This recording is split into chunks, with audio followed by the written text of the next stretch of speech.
بسم الله الرحمن الرحيم الحمد لله رب العالمين والصلاة والسلام على أشرف الأنبياء والمرسلين وعلى آله وأصحابه أجمعين ومن تبعهم بإحسان إلى يوم الدين أما بعد. محترم بھائیو اور دوستو، زکوٰۃ دین اسلام کے فرائض میں سے ایک اہم فریضہ ہے اور جن ارکان پر دین اسلام کی عمارت قائم ہے ان ارکان میں سے ایک رکن زکوٰۃ ادا کرنا ہے. اللہ تعالیٰ نے قرآن مجید کے اندر زکوٰۃ ادا کرنے کا حکم دیا، بلکہ اس کو اللہ رب العزت نے نماز کے ساتھ ذکر فرمایا. وَأَقِيمُوا الصَّلَاةَ وَآتُوا الزَّكَاةَ کہ تم نماز بھی پابندی کے ساتھ پڑھتے رہو، نماز کو قائم کرو اور زکوٰۃ بھی ادا کرتے رہو. اور زکوٰۃ کس لیے اللہ رب العزت نے دینے کا حکم دیا؟ اس لیے کہ زکوٰۃ ادا کرنے سے مال کے اندر بڑھوتری ہوتی ہے، مال پاک ہوتا ہے، مال کے اندر برکت آتی ہے، اور اس کے ساتھ ساتھ انسان کا زکوٰۃ دینے والے کا تزکیہ نفس بھی ہوتا ہے. یہی معنی ہے قرآن مجید میں اللہ رب العزت کے اس فرمان کا کہ خذ من اموالہم صدقۃ تطہرہم وتزکیہم بہا.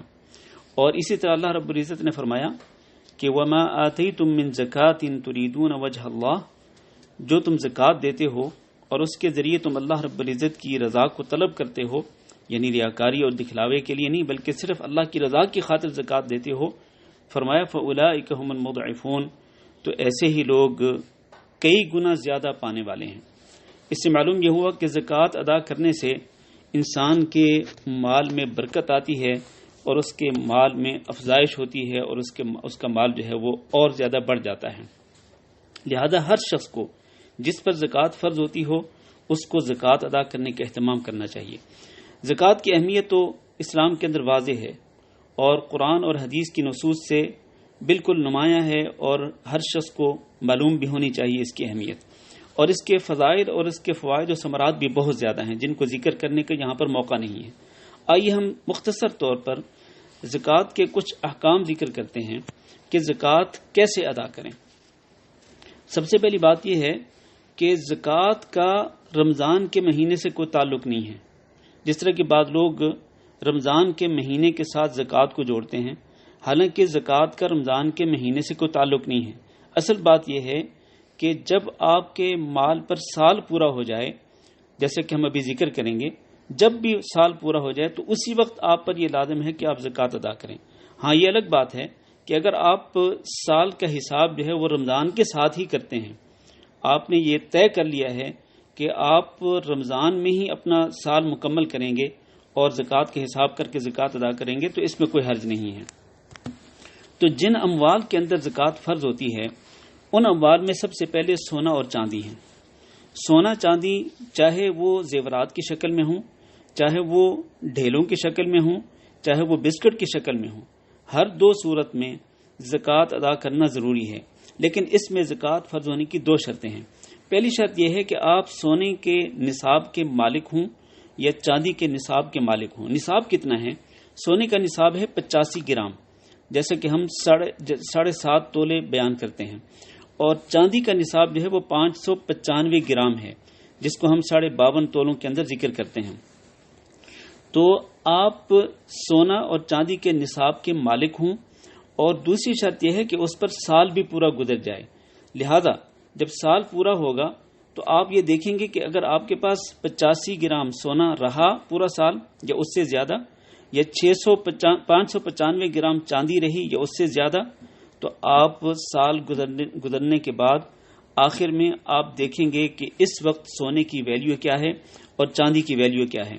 تو آپ سونے کی ٹوٹل قیمت جو ہے وہ سامنے رکھ لیں گے، اسی طرح چاندی کی ٹوٹل قیمت سامنے رکھ لیں گے، تو اس کو آپ تقسیم کریں گے 40 پر، تو جو جواب آئے گا وہ آپ کی زکوٰۃ ہوگی.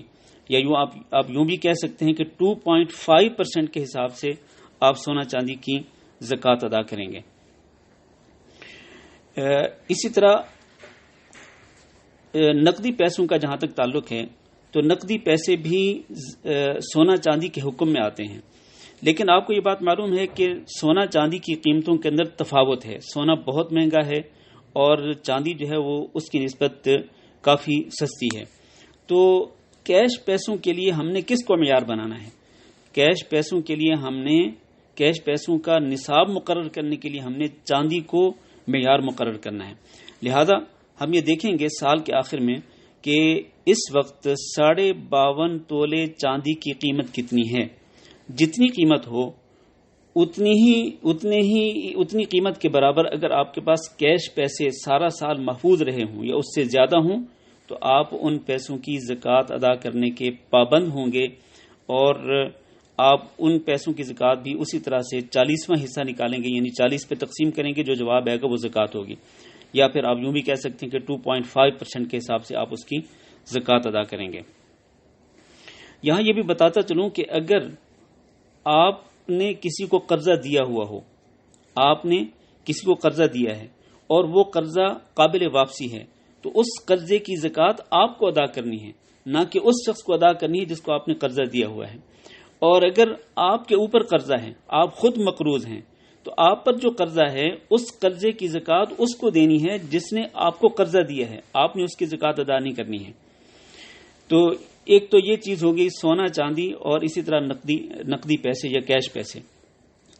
دوسری چیز جو ہے وہ ہے اموال تجارت. اموال تجارت یعنی وہ اموال جن کو آپ خریدتے ہیں بیچنے کی نیت سے، ان کے ذریعے آپ انویسٹمنٹ کرتے ہیں، ان کے ذریعے آپ کاروبار کرتے ہیں، بزنس کرتے ہیں. تو ان اموال تجارت میں بھی زکوٰۃ فرض ہوتی ہے. اس کی بھی 2 شرطیں ہیں. ایک شرط یہ ہے کہ نصاب مکمل ہو، اور ایک دوسری شرط یہ ہے کہ سال مکمل گزر جائے.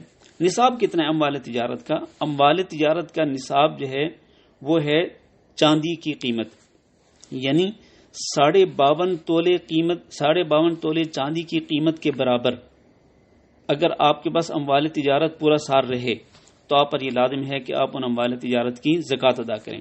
لہذا سال کے آخر میں آپ یہ دیکھیں گے کہ آپ کی دکان پر یا آپ کے شو روم میں کتنا مال پڑا ہے. اگر وہ مال 52.5 تولے چاندی کی قیمت کے برابر یا اس سے زیادہ ویلیو کا ہے تو آپ اس کی زکوٰۃ ادا کریں گے 40% کے حساب سے. اس کی قیمت آپ ادا کریں گے 40واں حصہ ادا کر کے، یعنی 2.5% کے حساب سے آپ اس کی زکوٰۃ ادا کریں گے. اور یہاں یہ بھی بتاتا چلوں کہ جب ہم یہ کہتے ہیں نا کہ اموال تجارت کی زکوٰۃ ادا کرنی ہے، تو وہ مال یا وہ پراپرٹی جو آپ کے پاس ہو لیکن وہ آپ کے ذاتی استعمال کے لیے ہو اور وہ تجارت کے لیے نہیں ہے، تو اس کی زکوٰۃ آپ پر فرض نہیں ہوگی. مثال کے طور پر آپ کا گھر ہے، چاہے وہ کروڑوں روپے کا ہو، آپ کی اپنی رہائش کے لیے ہے، آپ کے بیوی بچے اس میں رہائش پذیر ہیں، تو اس کی کوئی زکوٰۃ نہیں ہے. آپ بس گاڑیاں ہیں، چاہے وہ کتنی مہنگی کیوں نہ ہوں، آپ کے ذاتی استعمال کے لیے ہیں، ان پر کوئی زکوٰۃ نہیں ہے. اور اسی طرح سے آپ کو یہ بھی بتا دوں کہ آپ اگر پلاٹ آپ نے خریدا ہوا ہے تو پلاٹ خریدتے وقت آپ کی نیت کیا تھی؟ اگر آپ کی نیت تھی رہائش رکھنے کی اپنے لیے یا اپنے بیوی بچوں کے لیے، تو رہائشی پلاٹ کی کوئی زکوٰۃ نہیں ہے. لیکن اگر آپ نے وہ پلاٹ اس لیے خرید کے رکھا ہوا ہے کہ آپ اس کو کل جب اس کی ویلیو بڑھ جائے گی تو آپ اس کو بیچ کر آپ اس سے پیسہ کمائیں گے، تو اس پلاٹ کی ہر سال کی موجودہ قیمت کے حساب سے اس کی زکوٰۃ آپ کو ادا کرنی ہوگی. تو یہ 2 چیزیں ہوگی. تیسری چیز جو ہے وہ ہے حیوانات، جانور جو ہیں ان میں بھی زکوٰۃ فرض ہوتی ہے، لیکن اس کی 4 شرطیں ہیں. پہلی شرط یہ ہے کہ نصاب مکمل ہو. اور نصاب کتنا ہے؟ اگر آپ کے پاس اونٹ ہیں تو اونٹوں کا نصاب 5 ہے، یعنی کم از کم 5 اونٹ ہوں تو زکوٰۃ فرض ہوگی. اور اگر آپ کے پاس گائے یا بھینسیں ہیں تو ان میں بھی زکوٰۃ کا نصاب مکمل ہو، اور وہ ہے 30، یعنی کم از کم 30 گائیں یا 30 بھینسیں ہوں تو ان میں زکوٰۃ فرض ہوگی. اور تیسری چیز جو ہے وہ ہے بھیڑ بکریاں جو ہیں ان کا نصاب ہے 40، یعنی کم از کم 40 بھیڑ بکریاں ہوں تو آپ پر زکوٰۃ فرض ہوگی. پہلی یہ شرط ہوئی نصاب. دوسری شرط جو ہے وہ ہے سال گزرنا، یعنی نصاب کی ملکیت پر پورا سال گزر جائے، یہ دوسری شرط. تیسری شرط یہ ہے کہ یہ جانور جو ہیں یہ سال کا زیادہ تر حصہ گھاس چرنے والے ہوں، یعنی جن پر آپ کو سال کا زیادہ حصہ جو ہے وہ ان کی گھاس چارے پر آپ کو پیسہ نہ خرچ کرنا پڑے، چرنے والے جانور ہوں. اور چوتھی شرط یہ ہے کہ یہ جانور جو ہیں یہ کھیتی باڑی کے لیے نہ ہوں، مال برداری کے لیے نہ ہوں. تو یہ 4 شرطیں اگر مکمل ہوں گی تو تو پھر آپ پر ضروری ہوگا کہ آپ حیوانات اور ان جانوروں کی زکوٰۃ بھی ادا کریں۔ کتنی زکوٰۃ ادا کرنی ہے اس کی بڑی تفصیل ہے جس کو یہاں ذکر کرنے کا موقع نہیں ہے۔ چوتھی چیز جو ہے جس میں زکوٰۃ فرض ہوتی ہے وہ ہے زرعی پیداوار۔ زرعی پیداوار میں ایک شرط ہے اور وہ ہے کہ نصاب مکمل ہو۔ نبی کریم صلی اللہ علیہ وسلم کا فرمان ہے کہ لیس فیما دون خمسۃ اوسق صدقہ، کہ جو زرعی پیداوار 5 وسق سے کم ہو اس کے اندر زکوٰۃ نہیں ہے۔ مطلب یہ ہے کہ کم از کم نصاب جو ہے وہ 5 وسق ہے، 5 وسق یا اس سے زیادہ زرعی پیداوار ہوگی تو اس کی زکوٰۃ ادا کرنی ہوگی۔ اب 5 وسق کا جو وزن ہے آج کل کے نظام کے اعتبار سے وہ کتنا بنتا ہے اس میں اختلاف ہے۔ اصل میں 5 وسق جو ہیں، ایک وسق کے اندر 60 صاع ہوتے ہیں، تو 5 وسق کے 300 صاع بنتے ہیں۔ تو 300 صاع جو ہیں ان کا اعشاری نظام کے مطابق وزن کتنا بنتا ہے اس میں اختلاف ہے۔ بعض اہل علم نے 630 کلو گرام لکھا ہے، بعض اہل علم نے 675 کلو گرام لکھا ہے، اور بعض اہل علم نے 750 کلو گرام لکھا ہے۔